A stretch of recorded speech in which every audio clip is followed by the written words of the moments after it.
સમાચારો જોઈએ તો અમદાવાદના બિલ્ડર હત્યા કેસમાં ઓઢવ પોલીસને મોટી સફળતા મળી છે। બિલ્ડર હત્યા કેસમાં ન્યૂઝ કેપિટલ પાસે એક્સક્લુઝિવ માહિતી।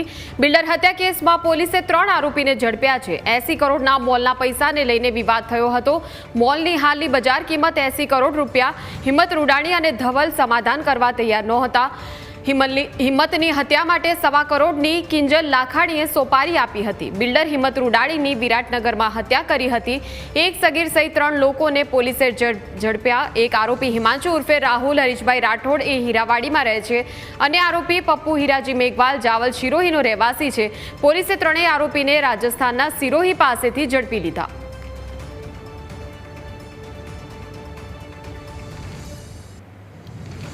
સંવાદદાતા મિહિર આપણી સાથે લાઈવ જોડાઈ ગયા છે। મિહિર, 80 કરોડના મોલને લઈને સમગ્ર વિવાદ સામે આવ્યો હતો અને આ મોટી અપડેટ સામે આવી છે બિલ્ડર હત્યા કેસમાં, શું છે વિગતો?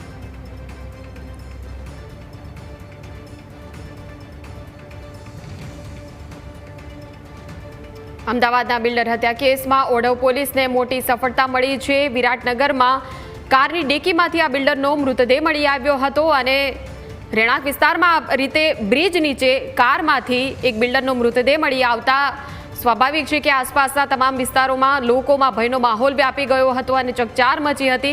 હવે આ કેસમાં એક મોટી અપડેટ સામે આવી છે અને અપડેટ એ સામે આવી છે કે હત્યા માટે 1.25 કરોડની કિંજલ લાખાણીએ સોપારી આપી હતી અને 80 કરોડ રૂપિયાના મોલમાં આખો વિવાદ સામે આવ્યો હતો। 80 કરોડ રૂપિયાના મોલનો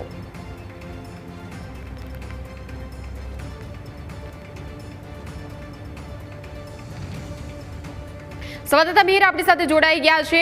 મિહિર, મોલનો સમગ્ર વિવાદ હતો। 80 કરોડ રૂપિયાના મોલના વિવાદને કારણે આખી આ હત્યા અને સોપારી પણ આપવામાં આવી હતી, શું છે વિગતો?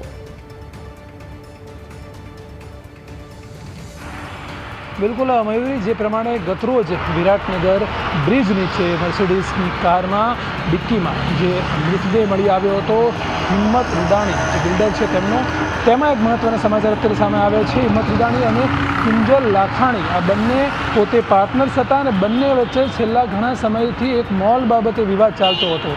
મોલની કિંમત 80 કરોડ રૂપિયા હતી, જેમાં હિંમત રૂડાણીને આ મોલમાંથી 50%ની કિંમત લઈને ત્યાંથી નીકળી જવાની વાત કરવામાં આવી અને તેના જ લઈને ક્યાંક ને ક્યાંક તેમને ના પાડી અને આખો વિવાદ છે તે ઊભો થયો। અને સમજવા જેવી બાબત તે પણ છે કે કિંજલ લાખાણી જે હતો તેમના દ્વારા સોપારી આપવામાં આવી હતી અને સોપારી 1.25 કરોડ રૂપિયાની આપવામાં આવી। 1.25 કરોડ રૂપિયાની જે ધરપકડ થયેલ જે રાહુલ રાઠોડ કરીને જે આરોપી છે તેને આ સોપારી આપવામાં આવી હતી અને રાહુલ દ્વારા જ્યારે એક સમય આવ્યો કે ગતરોજ જ્યારે સરદારધામના બેઝમેન્ટમાં જે આ હિંમત રૂડાણી પહોંચ્યા ત્યારે તેના દ્વારા તેમના પર ચપ્પુ દ્વારા હુમલો કરવામાં આવ્યો અને આ હુમલો કર્યા બાદ તે જ્યાં સુધી મરી ના ગયા ત્યાં સુધી તેમનું મૃત્યુ થયું ત્યાં સુધી તેને ચપ્પુના ઘા મારવામાં આવ્યા અને ત્યારબાદ તેમનું જે મૃતદેહ હતો તે કારની ડિક્કીમાં નાખીને વિરાટનગર ખાતે જે બ્રિજ છે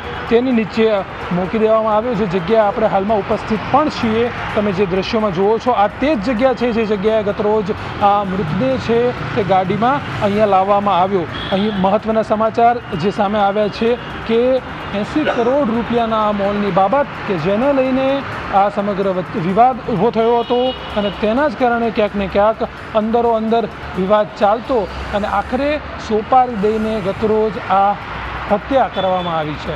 મહત્ત્વના સમાચાર અત્યારે ન્યૂઝ કેપિટલ પાસે આવ્યા છે અને અત્યારે આપણે જણાવી રહ્યા છીએ એટલે ચોક્કસથી હવે અત્યારે રાહુલ રાઠોડની ધરપકડ કરવામાં આવી છે। ત્યારે આગળ પોલીસ દ્વારા કેવી રીતની કાર્યવાહી કરવામાં આવે છે આ સમાચાર જાણ્યા બાદ, માહિતી જાણ્યા બાદ તે હવે જોવાનું રહ્યું પોલીસ હવે કેવી રીતની કાર્યવાહી કરે છે, કારણ કે ગતરોજ આ ખૂબ જ મોટો બનાવ છે તે બન્યો હતો અને ત્યારે હવે પોલીસ કેવું એક્શન લે છે તે અહીં જોવા જેવું છે।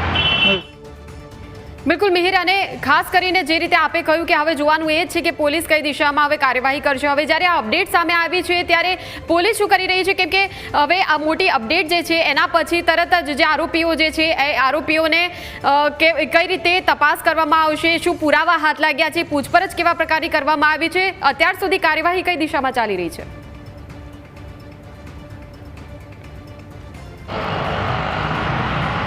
બિલકુલ મયુરી, જે પ્રમાણે અગાઉ મેં વાત કરી હતી કે 3 આરોપીઓ જે પકડાયા છે તેમાંથી જે રાહુલ રાઠોડ નામનો જે આરોપી હતો એ પોતે હીરાવાડી ખાતે રહેતો હતો અને તેને જ તે આ ત્રણેય આરોપીઓને રાજસ્થાન પાસેથી પકડવામાં આવ્યા. એટલે મહત્ત્વની બાબત એ છે કે જ્યારે આ બનાવ બન્યો તરત જ તે લોકો પોતે અહીંથી ફરાર થઈ ચૂક્યા હતા. બે વ્યક્તિઓને સાથે કાયદાના સંઘર્ષમાં આવેલ બાળક, આ ત્રણેય લોકોને પોતે તે લોકો અહીંથી ફરાર થઈ ચૂક્યા હતા. મહત્ત્વની બાબત એ છે કે ₹1.25 કરોડ ખૂબ જ મોટી રકમ છે જે સોપારી આપવામાં આવી હતી રાહુલને અને તેના દ્વારા આ હત્યા કરવામાં આવી અને સમગ્ર બાબત છે જે અત્યારે સામે આવી. મહત્ત્વના સમાચાર અત્યારે સામે મળી રહ્યા છે.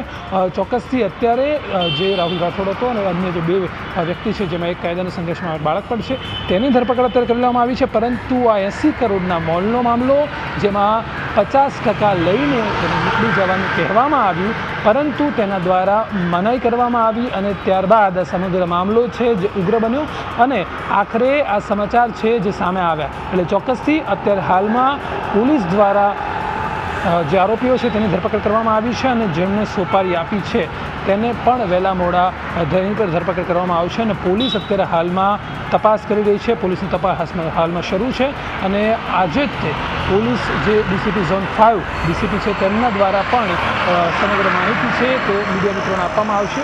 એટલે અત્યાર પૂરતી જે માહિતી છે ખૂબ જ મહત્ત્વના સમાચાર પણ છે કે જે 80 કરોડ રૂપિયાના મોલના મામલે આ સમગ્ર વિવાદ ઊભો થયો હતો, બોલાચાલી થઈ હતી અને તેમાં આખરે અંત છે તે એક હત્યાથી આવ્યો છે. મયુર, આભાર મિહિર સમગ્ર માહિતી બદલ.